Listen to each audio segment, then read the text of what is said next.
بخاری و مسلم میں بنی اسرائیل کے ایک قاتل کا واقعہ نقل کیا گیا ہے۔ حضور اکرم صلی اللہ علیہ وآلہ وسلم نے اللہ کے یہاں توبہ کی قبولیت سے متعلق صحابہ کرام رضوان اللہ علیہم اجمعین کے سامنے بنی اسرائیل کے ایک قاتل کا نہایت خوبصورت اور ایمان افروز واقعہ بیان فرمایا کہ بنی اسرائیل میں ایک شخص چوری، ڈکیتی اور قتل میں بہت مشہور تھا اور نہایت معمولی بات پر کسی کو قتل کر دیتا تھا۔ ہوتے ہوتے اس کے ہاتھ سے 99 افراد کا قتل ہو چکا۔ اس کے بعد اس کے دل میں احساس پیدا ہوا کہ مجھے بھی تو اللہ کے یہاں جانا ہے۔ چنانچہ یہ فکر بڑھتا رہا اور لوگوں سے معلومات کرتے ہوئے سرگرداں پھرنے لگا کہ کیا میری توبہ قبول ہو سکتی ہے یا نہیں۔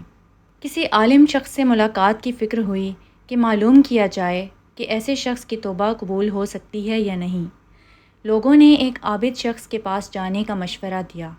اس شخص نے اس کے پاس جا کر مسئلہ معلوم کیا کہ کیا میری توبہ قبول ہو سکتی ہے اور کیا میری مغفرت ہو سکتی ہے جب کہ میں نے 99 انسانوں کی جان مار دی ہے۔ تو اس عابد کو مسئلہ معلوم نہیں تھا، تو اس نے اپنی عقل سے قیاس آرائی کی کہ جو آدمی 99 انسانوں کی جان مار سکتا ہے اس کی مغفرت کہاں سے ہوگی۔ چنانچہ اس نے کہہ دیا کہ تیری توبہ قبول نہیں ہوگی۔ تو اس شخص نے غصے اور جلال میں آ کر اس کو بھی قتل کر کے 100 پورے کر دیے کہ جب میری توبہ قبول ہی نہیں ہوتی ہے تو لاؤ تجھے بھی ختم کر کے 100 پورے کر دیتا ہوں۔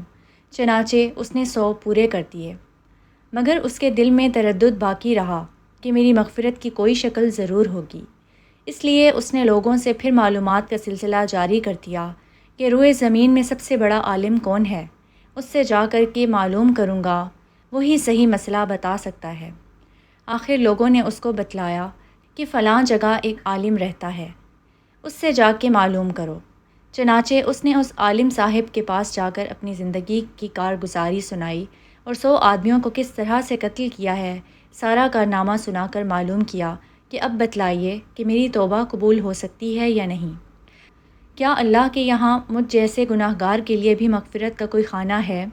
تو اس عالم صاحب کو چونکہ علم تھا تو اس نے بتلایا کہ تیرے گناہ معاف کرنے میں اللہ کے یہاں کیا رکاوٹ ہے۔ اللہ کی رحمت کا سمندر تجھ جیسے گناہ گاروں کے گناہوں سے بہت بڑا اور بہت وسیع ہے۔ چنانچہ اس عالم صاحب نے مشورہ دیا کہ تم فلاں جگہ سفر کر کے جاؤ، وہاں کچھ اللہ کے بندے رہتے ہیں، ان کا مشغلہ صرف اللہ کی عبادت ہے، ان کے ساتھ مل کر اللہ کی عبادت کرو اور نادم ہو کر اپنے گناہوں کی معافی مانگو، انشاءاللہ تمہاری مغفرت ہو جائے گی۔ جب اس شخص نے آدھا راستہ طے کر لیا تو ملک الموت آ گئے اور اس کی موت ہو گئی۔ اب اس کی روح لے جانے کا مسئلہ کھڑا ہوا۔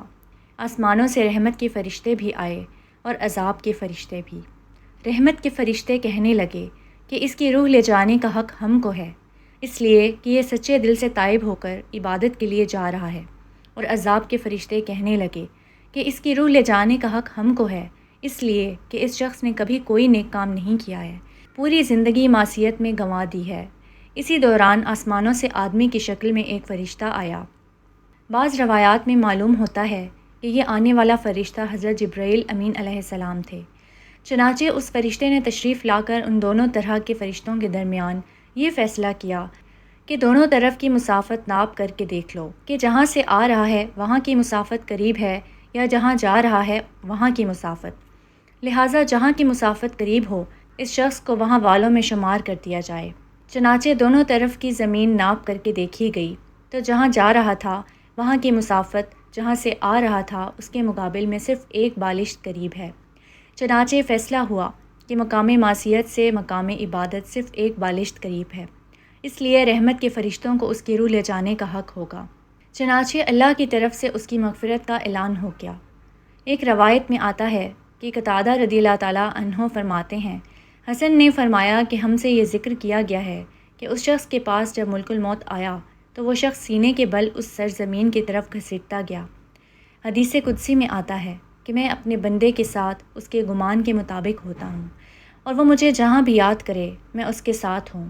بخدا اللہ تعالیٰ اپنے بندے کی توبہ سے اس سے زیادہ خوش ہوتا ہے جتنی خوشی تم میں سے کسی ایسے شخص کو ہوتی ہے جس کا جانور بیابان میں گم ہو کر پھر اسے مل جائے۔ اور جو شخص ایک بالشت میری طرف آتا ہے میں ایک ہاتھ اس کے قریب ہو جاتا ہوں، اور جو شخص ایک ہاتھ میرے قریب آتا ہے میں اس کے ایک باغ قریب ہو جاتا ہوں، اور جب وہ میری طرف چل کر آتا ہے تو میں اس کی طرف دوڑ کر آتا ہوں۔ حاصل یہ ہے کہ معلوم ہوا کہ انسان جب بھی سچے دل کے ساتھ توبہ کرے گا تو اللہ تعالیٰ ضرور قبول فرمائیں گے انشاءاللہ۔ یہ واقعہ خصوصاً ان حضرات کے لیے حوصلہ افزائی اور معاونت کا سبب ہے جو کہ بڑے بڑے گناہ کر کے اب مایوسی کی زندگی گزار رہے ہیں، کیونکہ شیطان انہیں مایوس کرتا ہے۔ بہرحال گناہ گاروں کو شیطان کی باتوں میں آ کر مایوس نہیں ہونا چاہیے، بلکہ اللہ کی رحمت سے اچھی امید رکھ کر سچی توبہ کے ذریعے اپنے آپ کو پاک و صاف کر لینا چاہیے۔ اللہ تعالی ہم سب کو عمل کرنے کی توفیق عطا فرمائے، آمین یا رب العالمین۔